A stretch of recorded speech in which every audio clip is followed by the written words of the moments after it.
Capítulo 2. Notes la guerra pasada. La estrategia de la guerra de guerrillas mental. Lo que con mayor frecuencia te oprime y acarrea desgracias es el pasado, en forma de apegos innecesarios, repeticiones de fórmulas gastadas y el recuerdo de antiguas victorias y derrotas. Debes librar conscientemente una guerra contra el pasado y obligarte a reaccionar al momento presente. Sé implacable contigo mismo. No repitas los métodos trillados. A veces debes forzarte a seguir nuevas direcciones, aun si implican riesgos. Lo que puedes perder en comodidad y seguridad lo ganarás en sorpresa, dificultando así a tus enemigos saber qué harás.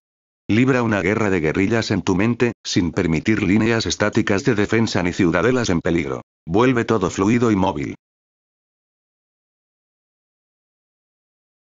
La guerra pasada. Nadie ha ascendido tan rápido al poder como Napoleón Bonaparte, 1769-1821. En 1793 pasó de capitán en el ejército revolucionario francés a general brigadier. En 1796 fue el jefe de las fuerzas francesas en Italia contra los austríacos, a los que aplastó ese año y de nuevo 3 años después. Fue primer cónsul de Francia en 1801, emperador en 1804. En 1805 humilló a los ejércitos austríaco y ruso en la batalla de Austerlitz. Para muchos, Napoleón era más que un gran general, un genio, un dios de la guerra. No todos estaban impresionados, sin embargo. Había generales prusianos que pensaban que simplemente había sido afortunado. Mientras que él había sido arrojado y agresivo, creían, sus adversarios habían sido tímidos y débiles. Si alguna vez enfrentaba a los prusianos, se revelaría como un gran farsante. Entre esos generales prusianos estaba Friedrich Ludwig, príncipe de Hohenlohe-Ingelfingen, 1746-1818. Hohenlohe procedía de una de las más antiguas familias aristocráticas de Alemania, dueña de un ilustre expediente militar.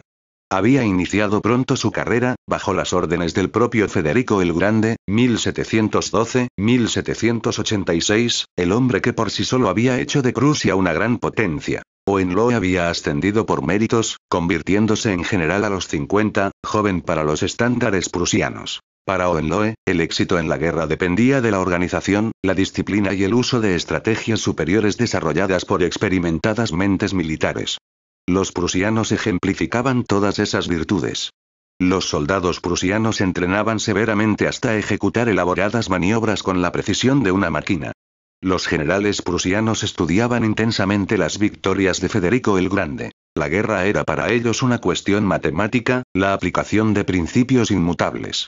Para esos generales, Napoleón era un corso exaltado que dirigía a un ejército de ciudadanos revoltosos.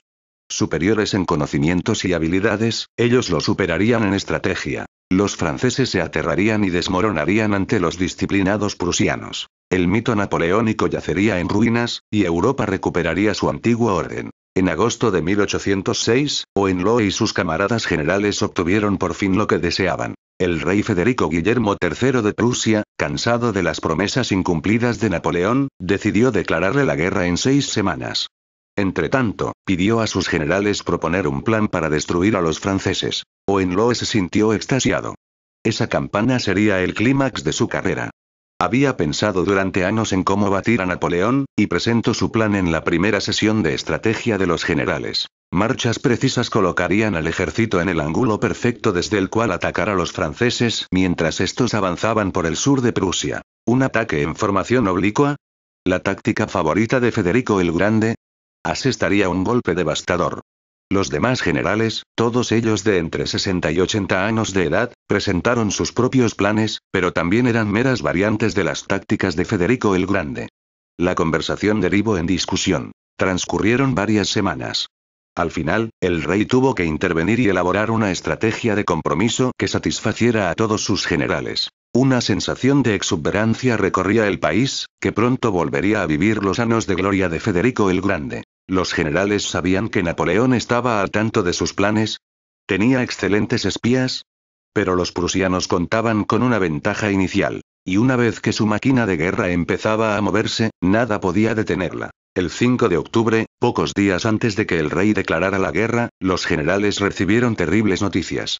Una misión de reconocimiento reveló que divisiones del ejército de Napoleón, que ellos habían creído disperso, habían marchado al este, se habían combinado y se hallaban en intensa formación en el sur de Prusia.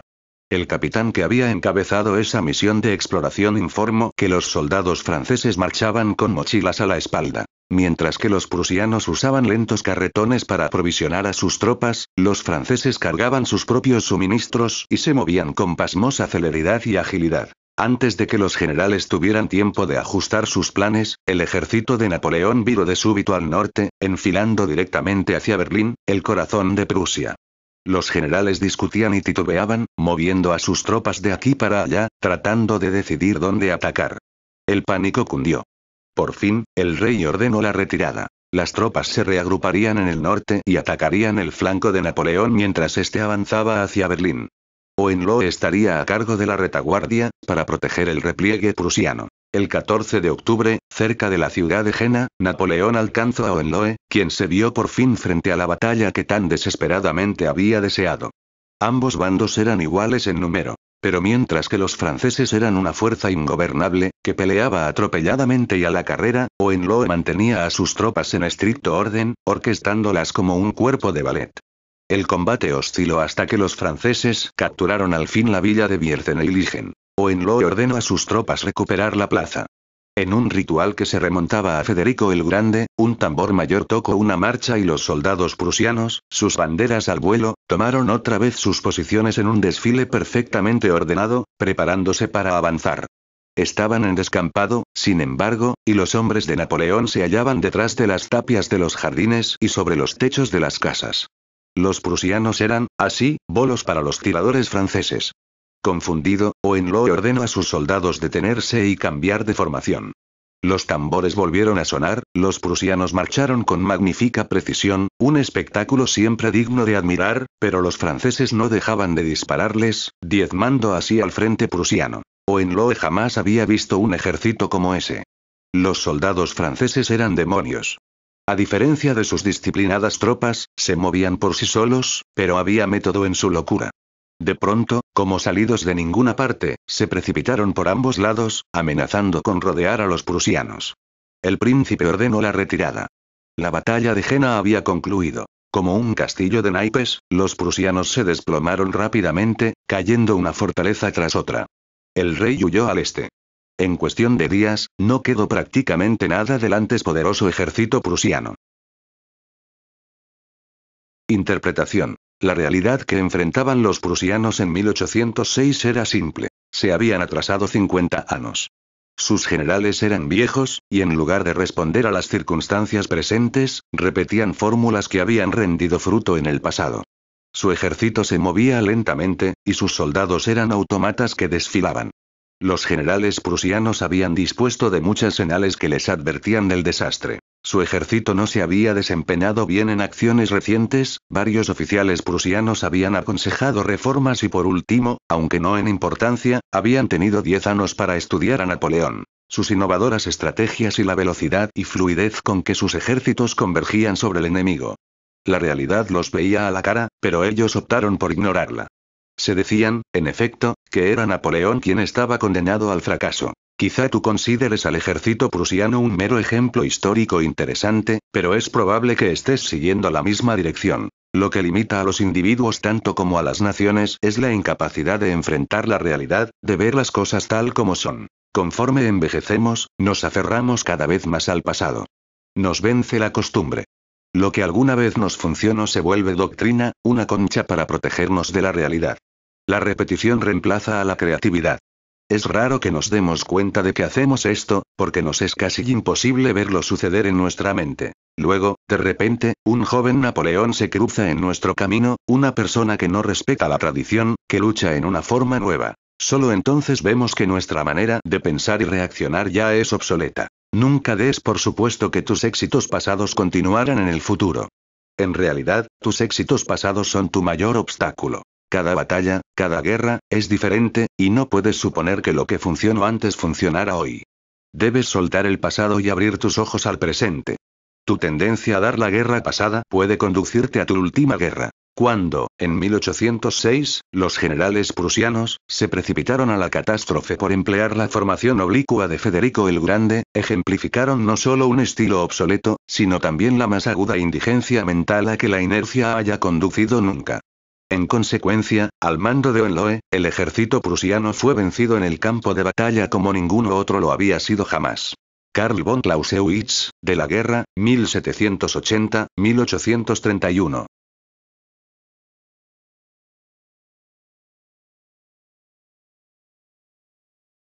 La guerra presente. En 1605, Miyamoto Musashi, un samurái que había ganado fama como espadachín a la corta edad de 21 años, fue retado a duelo. El retador, un joven llamado Makashichiro, pertenecía a la familia Yoshioka, clan renombrado por su destreza en el manejo de la espada. Ese mismo año, Musashi había derrotado al padre de Makashichiro, Genzaemon, en un duelo. Días después había dado muerte al hermano menor de Genzaemon en un duelo más. La familia Yoshioka clamaba venganza. Los amigos de Musashi olieron una trampa en el reto de Makashichiro y ofrecieron acompañarlo al duelo, pero Musashi fue solo. En sus anteriores enfrentamientos con los Yoshioka, los había enojado presentándose con varias horas de retraso. Esta vez, en cambio, llegó temprano y se escondió en los árboles. Makashichiro arribó con un pequeño ejército. Musashi llegará tarde, como de costumbre, dijo uno de ellos. Pero esa treta ya no dará resultado con nosotros. Seguros de su emboscada, los hombres de Makashichiro se echaron y se ocultaron en la hierba. De repente, Musashi salió de detrás de su árbol y gritó. Llevo mucho tiempo esperando. Saca tu espada. De un rápido golpe, mató a Makashichiro, y luego adoptó una posición en ángulo frente a los demás hombres. Ellos se pusieron de pie de un salto, pero, tomados por sorpresa, formaron una línea irregular en vez de rodearlo. Musashi recorrió simplemente la línea, matando a los atónitos hombres uno tras otro en cuestión de segundos. La victoria de Musashi selló su fama como uno de los mejores espadachines de Japón.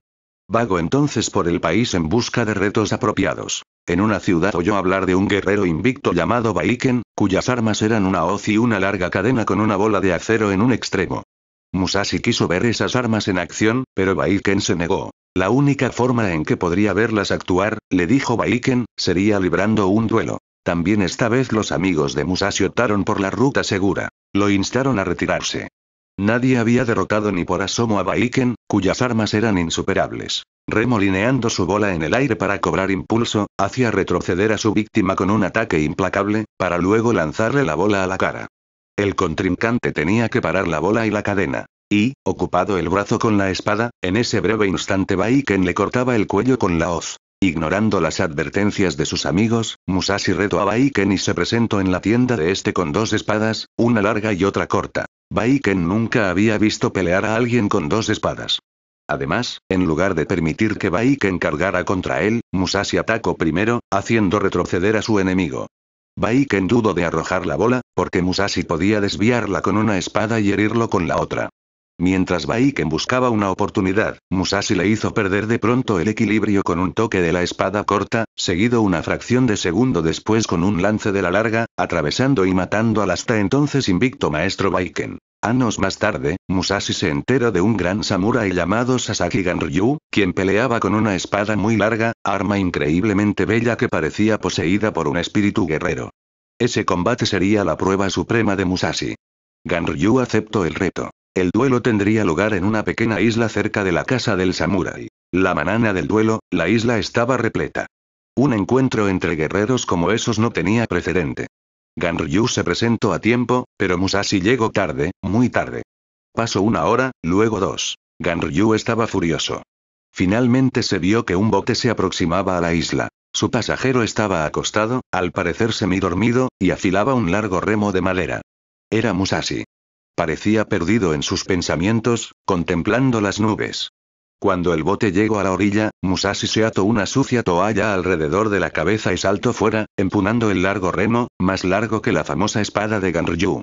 Este extraño hombre había llegado al principal combate de su vida con un remo por espada y una toalla por cinta. Ganryu exclamó airadamente.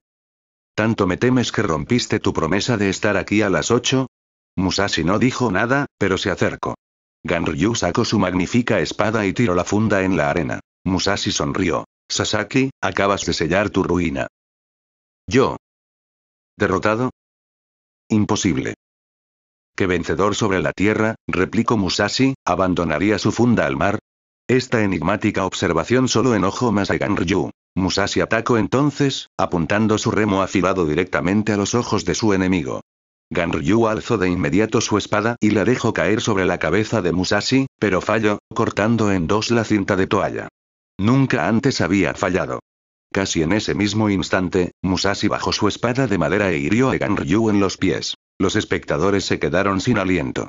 Mientras Ganryu avanzaba con dificultad, Musashi lo mató de una estocada en la cabeza.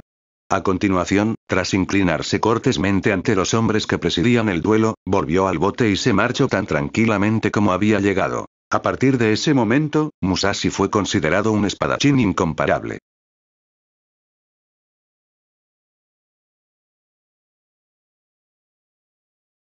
Interpretación. Miyamoto Musashi, autor de The Book of the Five Rings, ganaba todos sus duelos por una razón. En cada caso adaptaba su estrategia a su adversario y a las circunstancias del momento.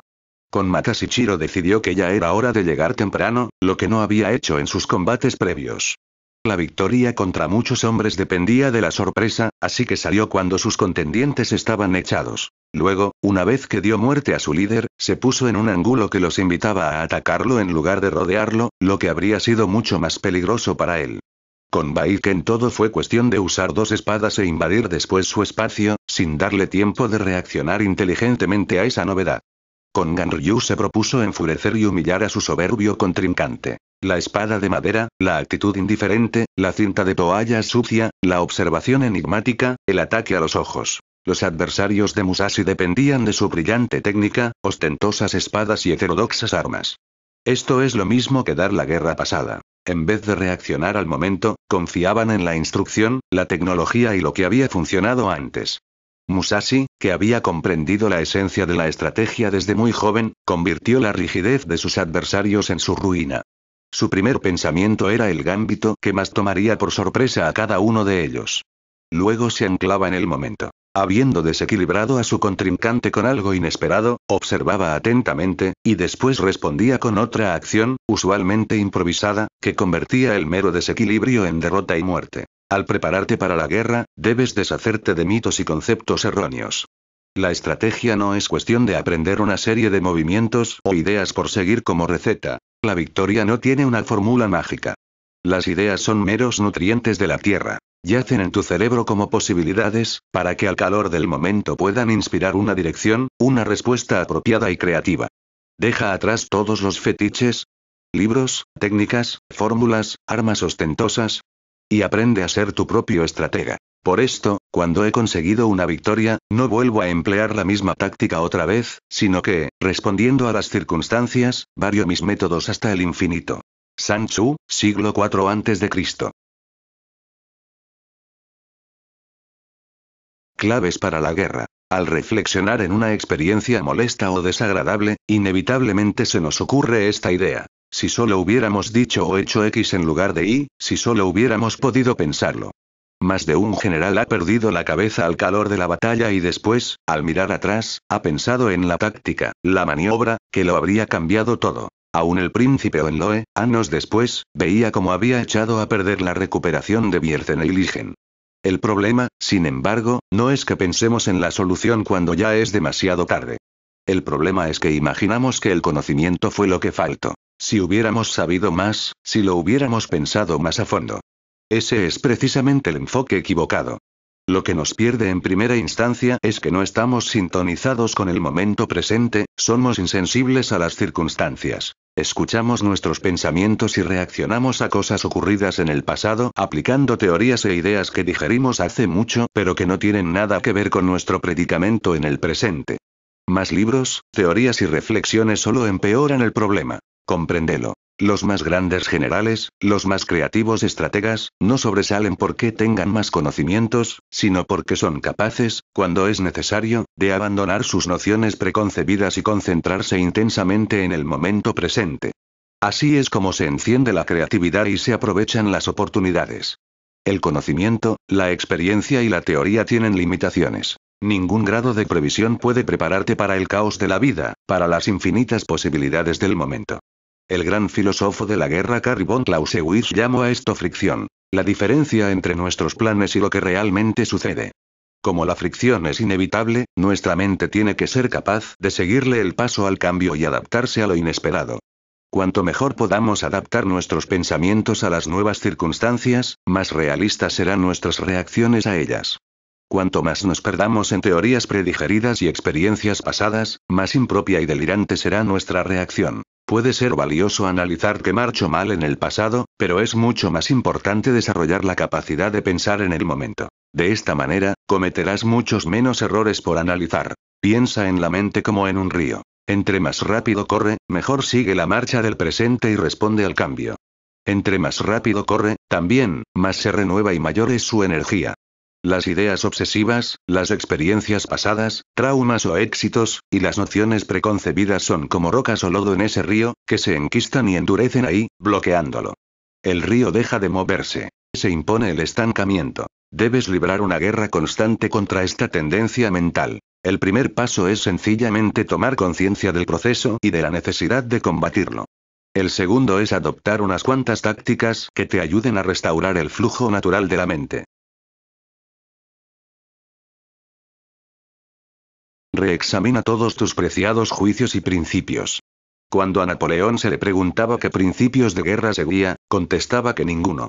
Su genio estribaba en su capacidad para responder a las circunstancias, para sacar el mayor provecho del estado de cosas. Era el oportunista supremo.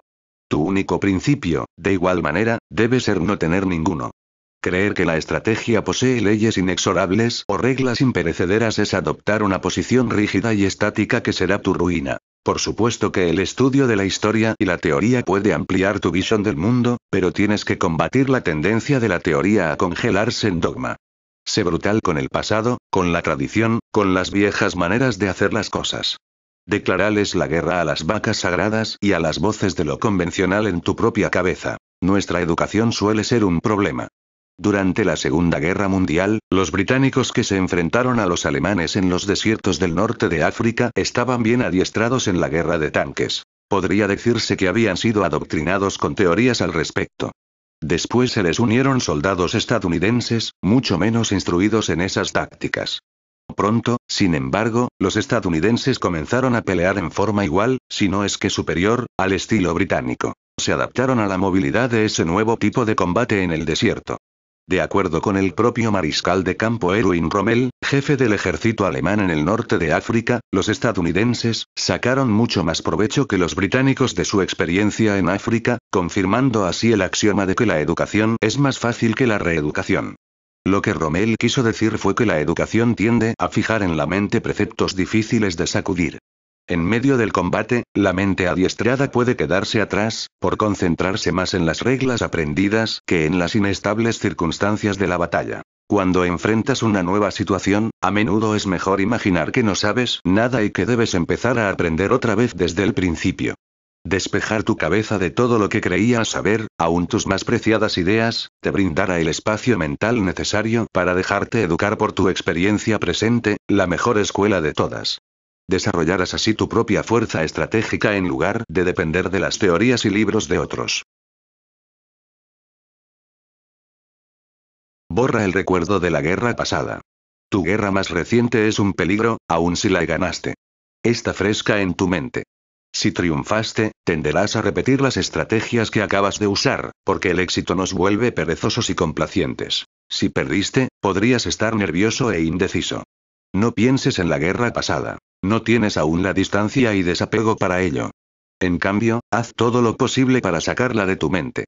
Durante la guerra de Vietnam, el gran general norvietnamita Von Nguyen Giat tenía una regla muy simple. Después de una campaña exitosa, se convencía de que en realidad había sido un fracaso. Así, nunca se embriagaba con su éxito, ni repetía la misma estrategia en la siguiente batalla. Más bien, tenía que volver a pensar en cada situación. Ted Williams, quizá el bateador puro más grande de todos los tiempos, se propuso olvidar siempre su más reciente actuación al bat. Ya sea que hubiera conectado un jonrón o lo hubieran ponchado, lo dejaba atrás. No hay dos turnos al bat iguales, aún frente al mismo pitcher, y Williams quería una mente abierta. No esperaba hasta la siguiente actuación al bat para empezar a olvidar. En cuanto volvía a la banca, se concentraba en el partido en marcha. La atención a los detalles del presente es con mucho la mejor manera de echar fuera el ayer y olvidar la guerra pasada. Mantén tu mente en movimiento. Cuando éramos niños, nuestra mente nunca se detenía. Estábamos abiertos a nuevas experiencias y asimilábamos lo que más se podía de ellas. Aprendíamos rápido, porque el mundo a nuestro alrededor nos emocionaba. Cuando nos sentíamos frustrados o molestos, buscábamos una forma creativa de obtener lo que queríamos, y olvidábamos pronto el problema cuando algo nuevo se cruzaba en nuestro camino. Todos los grandes estrategas, Alejandro Magno, Napoleón, Musashi, eran infantiles en este sentido. A veces, de hecho, actuaban incluso como niños. La razón es simple. Los estrategas superiores ven las cosas como son. Son sumamente sensibles a los peligros y las oportunidades. Nada permanece inmutable en la vida, y seguir el paso a las circunstancias conforme cambian, requiere un alto grado de fluidez mental. Los grandes estrategas no actúan de acuerdo con ideas preconcebidas. Reaccionan al momento, como los niños. Su mente siempre está en movimiento, y siempre se sienten emocionados y curiosos. Olvidan rápido el pasado. El presente es mucho más interesante. El pensador griego Aristóteles creía que la vida estaba definida por el movimiento. Lo que no se mueve está muerto. Lo que posee velocidad y movilidad tiene más posibilidades, más vida. Todos comenzamos con la mente móvil de un Napoleón. Pero a medida que envejecemos, tendemos a parecernos más a los prusianos.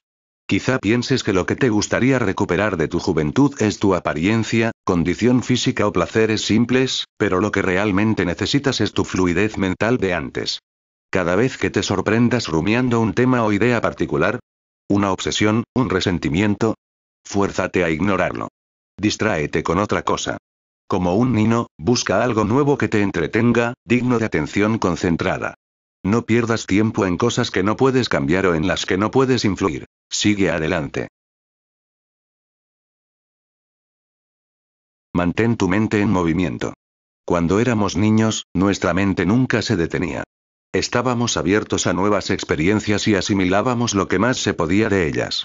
Aprendíamos rápido, porque el mundo a nuestro alrededor nos emocionaba. Cuando nos sentíamos frustrados o molestos, buscábamos una forma creativa de obtener lo que queríamos, y olvidábamos pronto el problema cuando algo nuevo se cruzaba en nuestro camino. Todos los grandes estrategas, Alejandro Magno, Napoleón, Musashi, eran infantiles en este sentido. A veces, de hecho, actuaban incluso como niños. La razón es simple. Los estrategas superiores ven las cosas como son. Son sumamente sensibles a los peligros y las oportunidades. Nada permanece inmutable en la vida, y seguir el paso a las circunstancias conforme cambian, requiere un alto grado de fluidez mental. Los grandes estrategas no actúan de acuerdo con ideas preconcebidas. Reaccionan al momento, como los niños.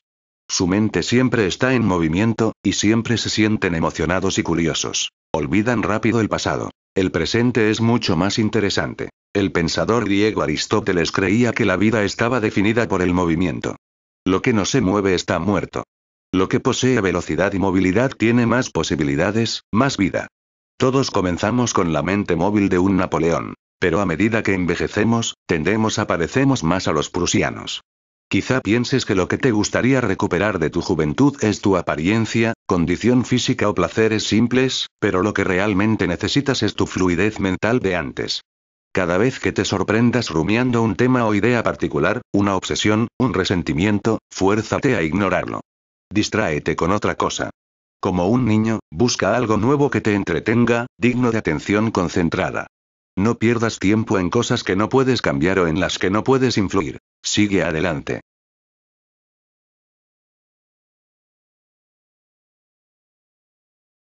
Absorbe el espíritu de la época. A lo largo de la historia de la guerra, han habido batallas clásicas en las que el pasado ha chocado con el futuro en un desajuste irremediable.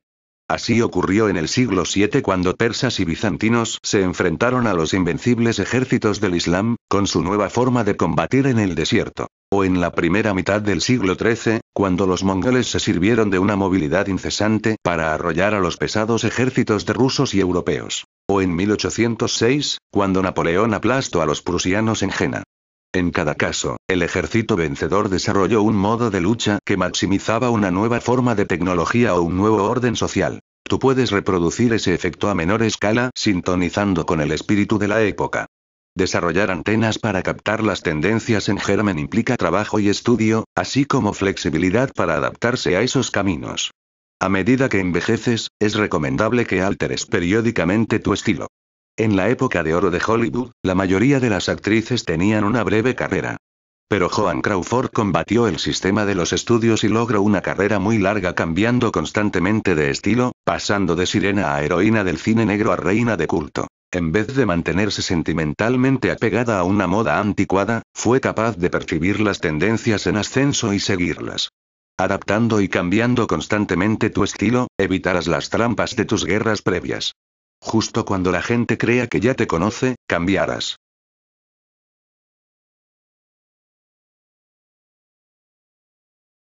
Invierte el rumbo. El gran novelista ruso Fyodor Dostoyevsky sufría epilepsia. Justo antes de un ataque, experimentaba un momento de intenso éxtasis, que describía como una sensación de súbita inundación por la realidad, una momentánea visión del mundo exactamente tal como es. Luego se deprimía, cuando esa visión era desplazada por los hábitos y rutinas de la vida diaria. Durante esas depresiones, queriendo sentir de nuevo tal proximidad de la realidad, iba al casino más cercano y gastaba todo su dinero jugando. Ahí la realidad lo sobrecogía. La comodidad y rutina se evaporaban, los viejos patrones se rompían. Teniendo que repensarlo todo, recuperaba su energía creativa. Eso era lo más cerca que podía estar, en forma deliberada, de la sensación de éxtasis que tenía mediante la epilepsia. El método de Dostoyevsky era un poco extremoso, pero a veces tienes que sacudirte, librarte de la sujeción del pasado. Esto puede adoptar la forma de invertir tu rumbo, haciendo lo contrario de lo que normalmente harías en una situación dada, poniéndote en una circunstancia inusual o literalmente volviendo a empezar. En estas situaciones, la mente tiene que vérselas con una nueva realidad, y esto da vida. El cambio puede ser alarmante, pero también es renovador, y hasta estimulante. Las relaciones suelen desarrollar cierta tediosa predecibilidad. Tú haces lo que acostumbras hacer, los demás reaccionan como suelen hacerlo y todo sigue igual. Si inviertes el rumbo y actúas de una manera nueva, alterarás toda la dinámica. Haz esto de vez en cuando para romper los viejos patrones de la relación y abrirla a nuevas posibilidades. Concibe tu mente como un ejército. Los ejércitos deben adaptarse a la complejidad y caos de la guerra moderna volviéndose más fluidos y maniobrables. La prolongación última de esta evolución es la guerra de guerrillas, que explota el caos convirtiendo el desorden y la impredecibilidad en estrategia. Un ejército guerrillero nunca se detiene a defender un lugar o ciudad en particular. Gana moviéndose siempre, manteniéndose un paso adelante. Al no seguir un patrón fijo, no ofrece ningún blanco al enemigo. El ejército guerrillero nunca repite la misma táctica. Responde a la situación, al momento, al terreno donde casualmente se encuentra. No hay frente, línea concreta de comunicación o suministro, furgón lento. El ejército guerrillero es movilidad pura. Este es el modelo para tu nueva manera de pensar. No apliques rígidamente ninguna táctica. No permitas que tu mente se estanque en posiciones estáticas, defendiendo un lugar o idea particular, repitiendo las mismas maniobras sin vida. Ataca los problemas desde nuevos ángulos, adaptándote al paisaje y al estado de cosas. Al mantenerte en constante movimiento, no ofrecerás a tus enemigos ningún blanco de ataque. Explotarás el caos del mundo en vez de sucumbir a él.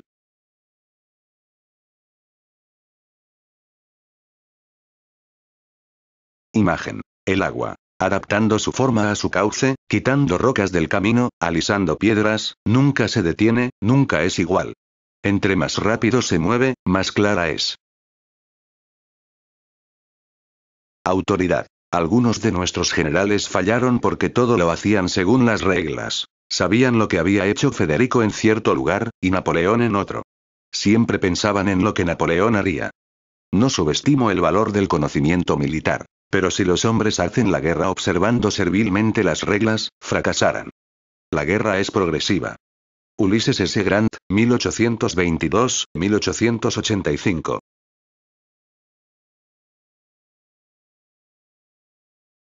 Reverso. Dar la guerra pasada no tiene nunca ningún valor. Pero mientras eliminas esa perniciosa tendencia, debes imaginar que tu enemigo está tratando de hacer lo mismo. Él también intenta aprender y adaptarse al presente. Algunos de los peores desastres militares de la historia se han debido no a dar la guerra pasada, sino a suponer que el adversario lo hará. Cuando Saddam Hussein, de Irak, invadió Kuwait en 1990, ¿creyó que Estados Unidos aún se recuperaba del síndrome de Vietnam? ¿El temor a bajas y pérdidas, tan traumáticas en el período de Vietnam? ¿Y que evitaría por completo la guerra o combatiría como antes, tratando de ganar por aire, no por tierra? No comprendió que el ejército estadounidense ya estaba listo para un nuevo tipo de guerra. Recuerda, el perdedor de una batalla puede estar demasiado traumatizado para volver a pelear, pero también puede aprender de la experiencia y seguir adelante. Equivócate del lado de la precaución. Estar preparado. Nunca permitas que tu enemigo te sorprenda en la guerra.